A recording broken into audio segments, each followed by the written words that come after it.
Friends, আজকে আমি তৈরি করছি ডিম এবং সয়াবিনের একটি নতুন রেসিপি। খেতে কিন্তু দুর্দান্ত লাগবে। আপনারা অবশ্যই এইভাবে ট্রাই করবেন। আশা করছি আমার এই রেসিপিটি আপনাদের খুবই ভালো লাগবে। আর ভালো লাগলে প্লিজ চ্যানেলটা সাবস্ক্রাইব করে অল অপশন সিলেক্ট করে পাশে থাকবেন। তো চলুন, সয়াবিনের রেসিপিটি তৈরি করার জন্য আমি এখানে 250 গ্রামের মতো সয়াবিন নিয়েছি। তো প্রথমে আমি সয়াবিনটা সেদ্ধ করে নেব। কিছুটা জল আমি এখানে ফুটিয়ে নিয়েছি। তো দিয়ে দিলাম সয়াবিন। আপনারা চাইলে কিন্তু গরম জলের মধ্যে সয়াবিনটা ভিজিয়েও রান্না করতে পারেন। তো 2 থেকে 3 মিনিটের মতো সয়াবিনটা একটু সেদ্ধ করে নেব। তো সয়াবিনটা আমার সেদ্ধ হয়ে গেছে। আমি গ্যাসটা বন্ধ করে দিচ্ছি। এরপর সয়াবিনটা উঠিয়ে খুব ভালোভাবে ঠান্ডা জলে ধুয়ে নেব। এরপর আমি জল থেকে সয়াবিনটা খুব ভালোভাবে চিপে এইভাবে জলটা ছাড়িয়ে নেব। তো এখন সয়াবিনটা কিন্তু রান্নার জন্য একদম প্রস্তুত। আর এখানে আমি নিয়েছি আলু। ছোট করে পিস করে কেটে নিয়েছি আলুগুলো। আর এখানে নিয়েছি আমি 2 টো ডিম। ডিমটা আমি খুব ভালোভাবে ফেটিয়ে নিচ্ছি। একটু সময় নিয়ে ডিমগুলো ভালোভাবে ফেটিয়ে নিতে হবে। ডিমটা ফেটিয়ে নেওয়া হয়ে গেছে। আমি ডিমটাও একটা সাইড করে রেখে দিচ্ছি। আর প্যানে দিয়ে দিচ্ছি কিছুটা তেল। তেলটা গরম হয়ে গেছে। এখন আমি আলুগুলো দিয়ে দেব। এরপর এখানে দিয়ে দিচ্ছি আমি কিছুটা লবণ আর দিয়ে দেব হাফ চা চামচের মতো হলুদ গুঁড়ো। দিয়ে খুব ভালোভাবে মিশিয়ে নিতে হবে। এরপর মিডিয়াম হিটে আমি আলুগুলোকে 5 থেকে 6 মিনিটের মতো একটু লাল করে ভেজে নেব। আলুগুলো ঠিক এইভাবে লাল করে ভেজে নিতে হবে। আলুগুলো আমার ভাজা হয়ে গেছে। আমি এখন আলুগুলো উঠিয়ে নিচ্ছি। তো সবগুলো আলু ঠিক আমি এইভাবে উঠিয়ে নিলাম।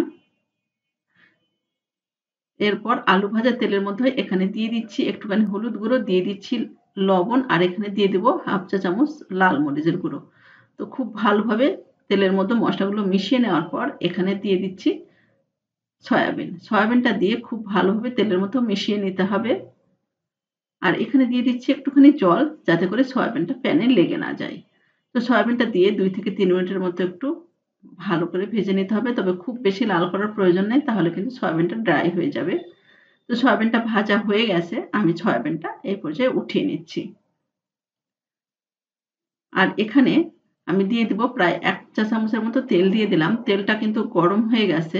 এখন এখানে ফেটিয়ে রাখা ডিমটা দিয়ে দিলাম। তবে ডিমটা দিয়ে সঙ্গে কিন্তু নেড়ে দিবেন না, তাহলে কিন্তু ডিমটা একেবারে ঘেঁটে যাবে। এক পাশটা হয়ে যাওয়ার পর ঠিক যখন একটু সাদা ভাব এরকম হবে, তখন ডিমগুলো এক পাশটা হয়ে গেলে অপর পাশটা ঠিক এইভাবে একটু ঘুরিয়ে ডিমগুলো ভেজে নিতে হবে। এরপর আমি ছোট পিস করে এইভাবে কেটে নিচ্ছি।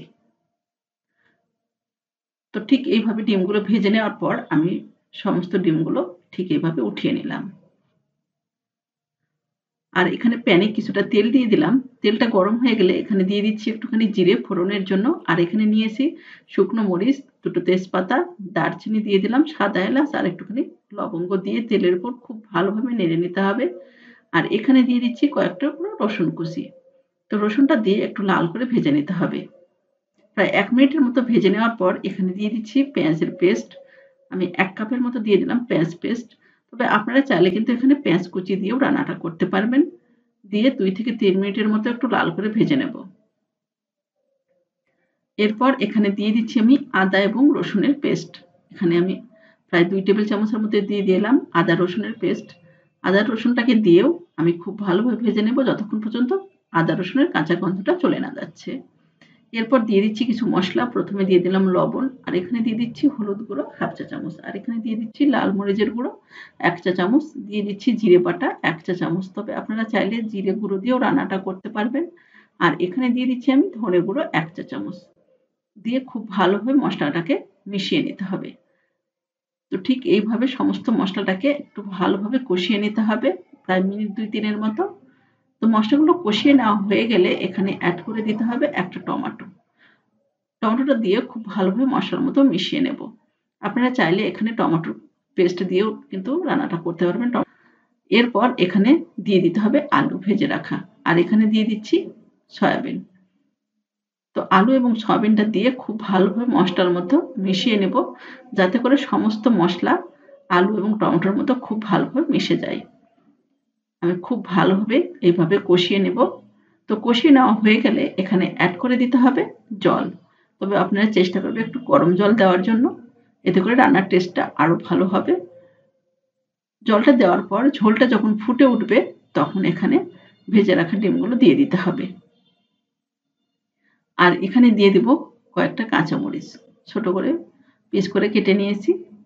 তো কাঁচামরিচটা দেওয়ার পর খুব ভালোভাবে সবগুলো মিশিয়ে নেওয়ার পর আমি এটা ঢাকা দিয়ে রেখে দেবো 5 থেকে 7 মিনিটের মতো। আর অবশ্যই গ্যাসের ফ্লেমটা কিন্তু মিডিয়ামে রাখতে হবে। তো 7 মিনিট পর আমি ঢাকাটা উঠিয়ে নিচ্ছি। এই পর্যায়ে এখানে অ্যাড করে দেবো আমি একটুখানি গরম মশলার গুঁড়ো। দিয়ে দিলাম 1 চা চামচের মতো গরম মশলার গুঁড়ো। দিয়ে খুব ভালোভাবে এটা মিশিয়ে নিতে হবে। বাস এই পর্যায়ে আমি গ্যাসটা বন্ধ করে দিলাম। আমার কিন্তু ডিম সয়াবিনের রেসিপিটি একদম রেডি। আপনারা অবশ্যই ট্রাই করবেন আর খেতে কিন্তু খুব ভালো লাগবে। এটা গরম ভাত, রুটি এবং পরোটার সঙ্গেও খেতে পারেন। আশা করছি আমার রেসিপিটি আপনাদের ভালো লেগেছে। আর ভালো লাগলে লাইক, কমেন্ট এবং শেয়ার করে আমার পাশে থাকবেন। তো আজ এ পর্যন্তই।